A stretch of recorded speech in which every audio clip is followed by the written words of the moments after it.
D'accord, regardons le principe de la loi, pilier numéro 1, la loi d'être assisté par l'Esprit.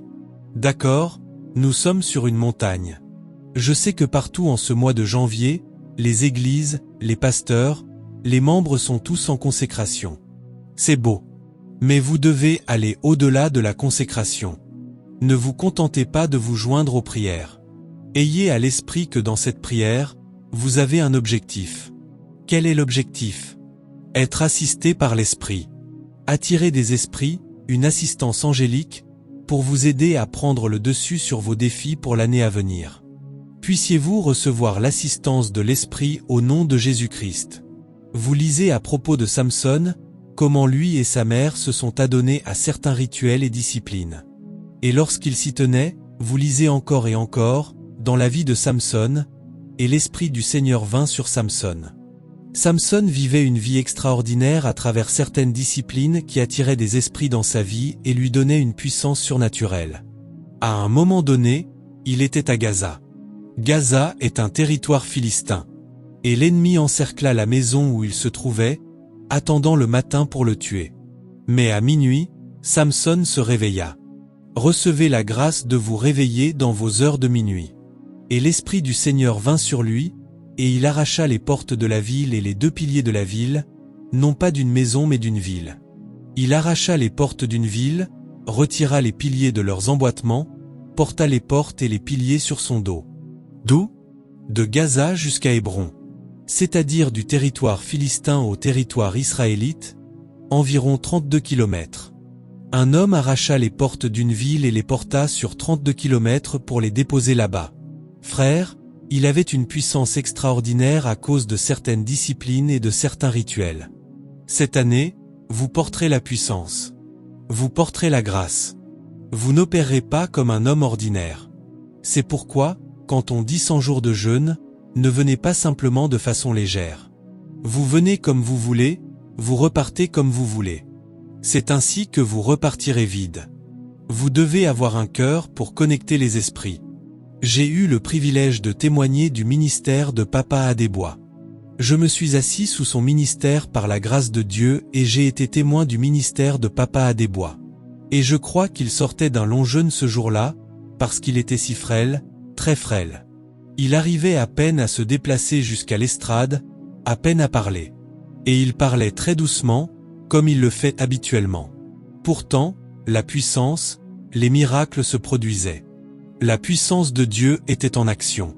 Comment un homme âgé de 80 ans, frêle, peut-il exercer le ministère sans force, mais vous voyez Dieu.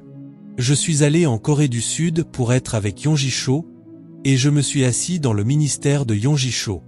J'ai essayé aussi de rencontrer Yonggi Cho après, mais je n'ai pas pu l'approcher. Pourquoi? Parce que Yonggi Cho est très frêle.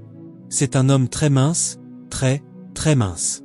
Et quand il le dépose à l'extérieur de son véhicule, vous voyez environ 200 anciens l'entourer pour l'escorter de la voiture jusqu'à la chaire. Pourquoi? Parce que les Coréens sont comme des Nigérians, des gens passionnés. Ils veulent toucher l'homme de Dieu, et il est trop frêle pour que vous veniez le toucher. Le toucher, vous le briseriez. Alors 200 anciens doivent l'entourer pour le protéger de ceux qui veulent forcer le passage. Lorsqu'il finit son ministère, vous voyez ces anciens l'entourer pour l'escorter à la sortie. Tous mes pasteurs, je ne sais pas pourquoi, vous savez, ils m'escortent. Alléluia. Pourtant, aussi frêle qu'il soit, vous voyez la puissance, vous voyez la main de Dieu, vous voyez la gloire de Dieu. Monsieur, ce n'est pas par les cris. Ce n'est pas par la vigueur. Que Dieu vous accorde l'assistance de l'Esprit. Les affaires ne reposent pas tant sur l'habileté commerciale, mais sur l'assistance de l'Esprit. Allez demander aux hommes de l'occulte. Allez demander à ceux qui traitent avec les esprits. Ceux qui traitent avec les esprits sont des multimilliardaires, des milliardaires. Ils n'opèrent pas selon les voies des hommes. Ils opèrent selon les voies de l'Esprit. Daniel était toujours dans le jeûne et la prière. De longs jeûnes. Il priait 3 fois par jour. Rituel, engagement, dévouement, consécration. Sans rompre avec sa consécration, il attirait des esprits. Il avait des visitations angéliques. Constamment, Des anges venaient et le saluaient jusqu'à ce que l'archange Gabriel vienne le visiter et le fortifier. Assisté par l'Esprit. Vous n'êtes pas autorisé à opérer seul cette année. Ce doit être vous plus un esprit. Jacob lutta jusqu'à ce qu'il attire un ange, et il fut dit, « Tu as la faveur de Dieu et le pouvoir sur les hommes. » C'est l'assistance de l'Esprit. C'est tout le but de la consécration. C'est tout le but de la prière. Jésus pria jusqu'à ce que la Bible dise qu'à Gethsémanée, un ange vint et fit quoi? Il le fortifia. Ne priez pas seulement. Je sais que votre Église est en prière. La ville de prière est en prière. Ne priez pas seulement. Priez jusqu'à ce que vous ayez attiré des puissances qui vous fortifieront. Élie était sur le mont Carmel et il pria cette fois, envoyant son serviteur du mont Carmel jusqu'au rivage pour aller vérifier s'il pouvait voir un signe de pluie. Vous vous souvenez? Maintenant, si vous n'étudiez pas certaines choses et ne faites pas quelques recherches, vous prendrez cela très simplement. Du mont Carmel jusqu'au rivage et de nouveau jusqu'au mont Carmel, c'est un trajet d'1h20. Et il envoya son messager combien de fois? 7 fois. Alors, combien d'heures Élie a-t-il prié? Cela faisait de 7 à 8, 9, presque jusqu'à 10 heures. Il pria, pria, pria et pria. Alors, avez-vous déjà prié 5 heures d'affilée? C'est pourquoi je dis, ne vous contentez pas de dire que nous avons fait 100 jours de jeûne, nous avons fait 21 jours de jeûne. La puissance vient rarement à un homme, à moins qu'il n'ait couvert certaines dimensions d'heures. C'est lorsqu'Élie avait prié pendant 7, 8, 9, 10 heures, en faisant traveler les cieux, qu'il parla et appela Achab en disant, « J'entends le bruit d'une abondance de pluie. Monte dans ton char et cours vite, afin que la pluie ne te rattrape pas sur la route. » Maintenant, si tu lis premier livre des Rois chapitre 18, va au dernier verset. La traduction New Living Translation, verset 46, dit « Alors le Seigneur donna à Élie une force spéciale. » Il lui donna quoi? Je prie encore pour moi-même. Je prie pour tous ceux qui sont ici. Puissiez-vous entrer en contact avec une force spéciale. Une force spéciale. Il avait déjà renvoyé Achab. Achab était parti avant lui. Comment voyageait-il? Avec des étalons et des étalons royaux, des chars royaux. Et comment Élie voyageait-il? Sur ses jambes. Mais un homme à pied. Où allait-il? Du mont Horeb jusqu'où? À Jizreel. Quelle est la distance? 32 kilomètres. Je te pose une question. As-tu déjà couru 32 kilomètres? Même marcher cette distance, est-ce facile? Mais voici un homme qui a prié 7, 8, 9, 10 heures, qui a attiré une grâce appelée force spéciale, et le voilà maintenant en compétition avec des chevaux. L'homme le plus rapide sur la terre, c'est qui? Usain Bolt. Il peut courir 44 km par heure sur 100 mètres. Après 100 mètres, son endurance chute. Mais un cheval peut courir à 64 km par heure. Les chevaux sont plus rapides que l'homme le plus rapide sur la terre, et ils ont l'endurance pour maintenir cette allure sur une longue distance. Et te voilà, toi, Élie. Tu as prié et tu as contacté une grâce appelée force spéciale, et tu es maintenant en train de rivaliser avec des chevaux et des chars. En 2026, par la force spéciale, tu rivaliseras avec les chevaux et les chars de la vie. Tu les dépasseras. Lorsqu'il arriva à Jizreel, Achab était encore en route. Il prépara une tasse de thé, s'assit et attendit Achab. Et quand Achab arriva, il alla le rapporter à Jézabel, ce qui s'était passé sur la montagne, comment il avait tué 850 prophètes de puissance et du groupe. Et Jézabel dit, que les dieux et la sorcellerie me fassent ainsi, si d'ici demain à la même heure Élie ne les rejoint pas aussi. Et quand cette nouvelle parvint à Élie, parce qu'il avait contacté le domaine de la force spéciale, il reprit la course et courut maintenant de Jizreel jusqu'où? À Beersheba. À quelle distance se trouve Beersheba? 210 km. Frère, as-tu déjà couru d'ici jusqu'à 8 miles? Mais un homme venait de courir 32 km avec des chevaux et des chars, et maintenant il court encore. Combien? 210 km. Monsieur, cette année, Jézabel ne t'attrapera pas. Les sorcières dans ta famille ne t'attraperont pas. Tu opéreras par la force spéciale. La force spéciale. Tu échapperas à toutes leurs mains. Il courut jusqu'à un endroit appelé Beersheba, s'assit sous un genêt et dit, « Seigneur, je ne suis pas meilleur que mes ancêtres. Je veux mourir. Je suis fatigué. Permets que je sois emporté à la maison. » Mais parce qu'il avait contacté le domaine de la force spéciale, au lieu que Dieu le ramène à la maison, un ange vint, déposa un gâteau et une cruche d'eau venant du ciel et dit, « Mange cette nourriture céleste, bois cette boisson céleste, car le voyage est encore long. » Cette démission que tu présentes est annulée. Tu ne rentres pas maintenant. Tu as encore beaucoup de travail, beaucoup de tâches devant toi. Alors mange cette nourriture. Je viens annoncer à quelqu'un que tu ne termineras pas cette année. Tu contacteras la force spéciale. Par la force spéciale, tu dépasseras les chevaux et les chars. Tu dépasseras Jézabel. Et l'ange le toucha une seconde fois, parce qu'il s'était couché pour dormir, lui donna encore une autre portion. Il mangea un autre gâteau, but une autre eau venant du ciel. Puis il se leva et se déplaça de Beersheba jusqu'où? À la montagne de l'Éternel. Quelle est la montagne de l'Éternel? Horeb. Quelle distance? 600 kilomètres. Comment a-t-il avancé sans manger de nourriture, sans boire d'eau pendant 40 jours et 40 nuits? Et, quel genre d'homme est-ce là? La force spéciale. La force spéciale. Où l'a-t-il obtenue? Sur la montagne de l'Éternel. Comment? 7 heures, 8 heures, 9 heures, 10 heures, jusqu'à ce qu'il entre dans un domaine appelé force spéciale. Il n'opérait pas de manière ordinaire. Voyez, je vous ai dit il y a quelques instants que la semaine dernière, pas ce dimanche-ci, mais le dimanche dernier, j'ai prêché à Arochukwu le matin. Je suis revenu d'Arochukwu. J'ai prêché au culte du soir du dimanche dans ma maison. Lundi je suis venu. Mardi je suis venu. Mercredi je suis revenu à la cité de prière, j'ai prêché ici. Jeudi, vendredi, samedi j'étais en campagne. Dimanche à Uy-Greco, dimanche soir encore le culte du soir. Lundi j'étais à Diamonde avec le révérend Afab. Mardi à Diamonde. Aujourd'hui à la cité de prière. Le soir à Nelson Mandela. Demain, frère, viens entrer dans mes chaussures maintenant.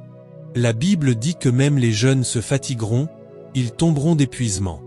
Mais ceux qui se confient en l'Éternel renouvellent leur force. Ils échangent leur faiblesse contre la force céleste. Ils courent sans se fatiguer. Monsieur, le foufou et l'igname pilé ne te donneront pas ce dont tu as besoin. Tu as besoin du Saint-Esprit. Du Saint-Esprit. Tu as besoin de la puissance d'en haut. Tu as besoin d'être assisté par l'Esprit. Sache-le, Élie a parcouru 600 km en 40 jours. Mathématiquement, cela fait 15 km chaque jour, sans nourriture, sans eau. As-tu déjà fait 3 jours à sec? Tu te connaîtras toi-même. Ce n'était pas 3 jours, c'était 40 jours. Et pourtant, il marchait comme s'il avait mangé abondamment et très bien. Monsieur, si tu ne pries pas pour entrer en contact avec les esprits, si tu te contentes de rejoindre ces 100 jours de prière de manière désinvolte, tu viens de façon occasionnelle, tu repars de façon occasionnelle, tu assistes aujourd'hui, les 3 jours suivants tu n'es pas là, puis tu reviens un autre jour, tu fais juste acte de présence, tu resteras aussi ordinaire que tu l'as toujours été. Mais si tu viens avec une pensée, « Père, alors que je me joins à cette prière, je ne peux plus être un homme ordinaire. Je viens pour attirer les cieux. Je viens pour entrer en contact avec la grâce. » Si les hommes de l'occulte, par leur propre rituel, attirent des esprits mauvais, frère, toi tu dois attirer les esprits célestes. Lève-toi sur tes pieds avant que le mois ne se termine et déclare « Je reçois l'assistance de l'Esprit. Je reçois le soutien du ciel. La grâce d'aller au-delà de la mesure. La grâce d'accomplir le dessein. La grâce de courir sans se fatiguer. La grâce de travailler pour toi dans la vigne du Seigneur. Énergie de Dieu provenant du trône de la grâce, fonctionnant de fonction en fonction, de ville en ville. Ô Dieu, je veux couler dans chaque adoration de l'Esprit, Seigneur, au nom de Jésus. Vois, je veux que tu pries, je veux que tu pries. Même si je ne peux pas couvrir les 11 principes, même si je n'en traite que 2 aujourd'hui, tant que cela entre en toi, c'est suffisant. Je peux repousser les autres à une autre semaine. Monsieur, s'il te plaît, ne laisse pas décembre et janvier passer avec une consécration légère. Assure-toi d'attirer des esprits. Vois, j'ai certains esprits qui travaillent avec moi. L'un des esprits que j'ai pu attirer pour travailler avec moi s'appelle mon ange scribe, mon ange scribe. Chaque fois que je vais dans une longue consécration, il apparaît et me dit « Prends ton stylo, prends ton bloc, écris ». J'ai écrit 9 livres l'année dernière, 9. Ma capacité à écrire n'est pas parce que je veux écrire, je suis assisté par l'esprit. J'ai un autre ange qui travaille avec moi, c'est l'ange de mon programme national. C'est lui qui ouvre les plateformes pour moi et m'envoie à travers le Nigeria. J'ai un autre ange pour mon international. Je prêchais à Gilgal la première semaine, la deuxième semaine de janvier, pour le programme de Madugba. Il y avait 19 nations qui étaient venues pour ce programme, de la Jamaïque, d'Haïti, du Botswana, d'où encore, d'Afrique du Sud, et tout cela. Sais-tu que ces 19 personnes qui sont venues pour le programme, elles venaient toutes. J'ai prêché 3 fois. Elles venaient toutes dans ma chambre après. Révérend, s'il vous plaît, nous avons besoin de vous en Haïti. Révérend, pouvez-vous venir en Jamaïque? Révérend, pouvez-vous venir au Botswana?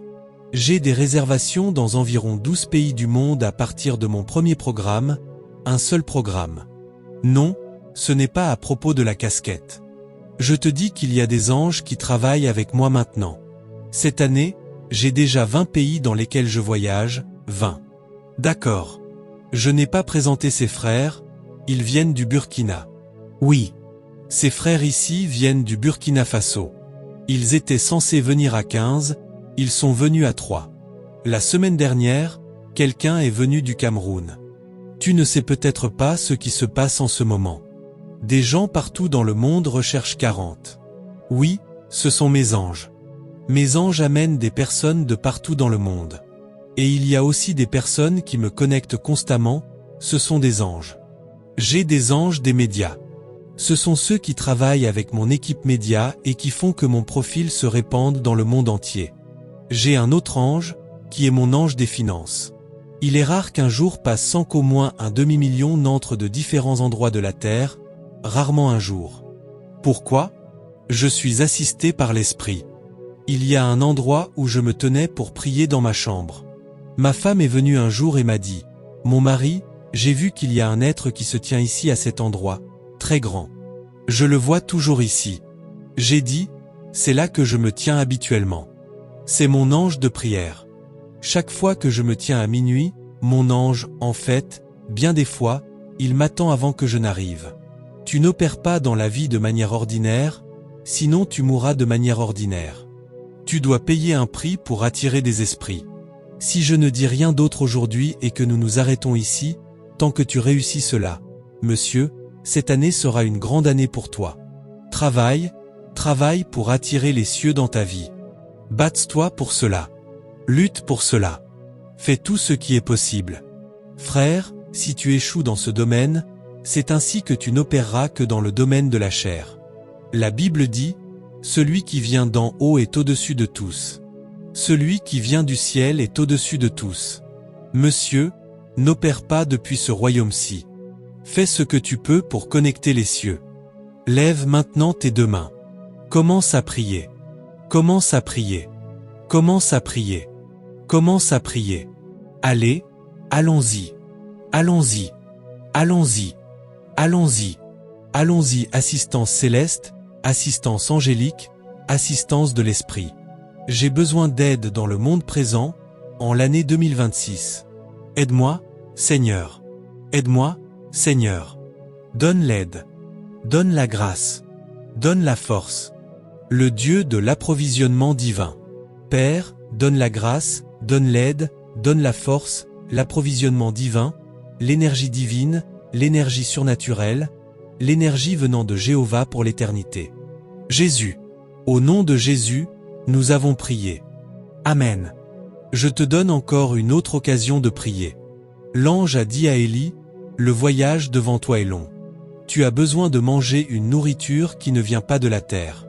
Tu as besoin de boire quelque chose qui vient du royaume céleste. Tu as besoin d'une énergie qui vient du lieu céleste pour pouvoir courir la course qui est devant toi. Monsieur, s'il te plaît, que Dieu t'aide d'être aujourd'hui à la cité de prière. Ne te permets pas d'être désinvolte. Si tu es désinvolte, tu finiras en victime. Resserre ta ceinture et décide de donner le meilleur de toi-même, parce que cette année, tu dois avoir un soutien surnaturel, un soutien céleste. Amen. C'est possible, monsieur. C'est très possible si tu t'appliques réellement comme il faut. Il est possible qu'avant la fin de ce mois, tu aies une visitation céleste. Tu attires le ciel jusque dans tes rêves. Il est même possible que, physiquement, un ange apparaisse et te salue, et te dise que tes prières sont montées devant le Seigneur comme un mémorial. S'il te plaît, n'entre jamais dans une consécration de manière légère. Ne le fais jamais simplement parce qu'on a annoncé que ton église est en jeûne de 21 jours, et que tu t'y joins comme ça. Frère, tu repartiras comme ça. Assure-toi toujours que, dans chaque consécration sérieuse, toi-même, tu sois plus sérieux que toute autre personne. Lève encore ta main. Commence à prier. Père, je dois entrer en contact avec le ciel. Je dois atteindre ton trône et tu dois m'emmener au-delà de là où je suis. Montre-moi ta gloire. Emmène-moi dans de nouvelles hauteurs. Emmène-moi là où d'autres hommes ne peuvent pas aller. Donne-moi la grâce, cette grâce, ce bouclier que seul Christ peut donner. Mentalement, émotionnellement, je me prosterne, Seigneur, bénis-moi. Au nom de Jésus, nous prions. Amen.